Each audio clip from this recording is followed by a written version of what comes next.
మే 3కి NEET exam ఉంది. So చాలామంది ఇప్పటికే మాక్ టెస్టులు రాయడము, గ్రాండ్ టెస్టులు రాయడం స్టార్ట్ చేశారు. కానీ గ్రాండ్ టెస్ట్లలో మార్క్స్ తక్కువ వస్తున్నాయా?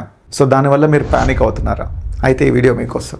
సో గ్రాండ్ టెస్టుల్లో కానీ మార్కులు తక్కువ వస్తే ప్యానిక్ అవ్వాల్సిన అవసరం లేదు. ఎందుకనంటే ఇప్పుడు మనం ఒక ఇల్లు కట్టినప్పుడు అది మొత్తం ఫైనల్ ఫినిషింగ్ అవ్వడానికి టైం పడుతుంది. సో స్లాబ్స్ వేసి గోడలు కట్టినంత మాత్రం వెంటనే వెళ్ళి మనం ఉండలేం. సో మీరు ఇప్పటివరకు ప్రిపేర్ అయ్యారు, 2 years నుంచి ప్రిపేర్ అవుతున్నారు. సో అయ్యారు, ఫైనల్ ఫినిషింగ్ టచ్ చేయండి. సో ఎక్కడ ల్యాగ్ అవుతున్నారు, ఎలాంటి క్వశ్చన్స్లో మీరు మిస్ అవుతున్నారు, సో అది కాన్సెప్ట్ రివైజ్ చేయాలా లేకపోతే ఎక్కడ మిస్ అవుతున్నారు అనే పాయింట్ మీద మీరు ఫోకస్ చేయండి. సో దాన్ని అవగాహన వస్తే నెక్స్ట్ దానిపైన మనం కొంచెం వర్కౌట్ చేస్తే సో మెల్లమెల్లగా వితిన్ 1 week టైంలో మీ స్కోర్ అనేది ఇంప్రూవ్ అయ్యే ఛాన్స్ చాలా ఎక్కువ ఉంది. కానీ ఇప్పుడే ఇమీడియట్గా గ్రాండ్ టెస్ట్లో తక్కువ వచ్చాయని ప్యానిక్ అవ్వాల్సిన అవసరం లేదు. సో ఎన్ని మిస్టేక్స్ చేస్తే చేయండి, ఆ మిస్టేక్స్ నుంచే మీరు రెక్టిఫై చేసుకోవాలి. మిస్టేక్స్ మంచివి, సో అవి మనకి మొదటి గురువు. సో మిస్టేక్స్ చేయండి, ఎర్రర్ అనాలిసిస్ చేయండి.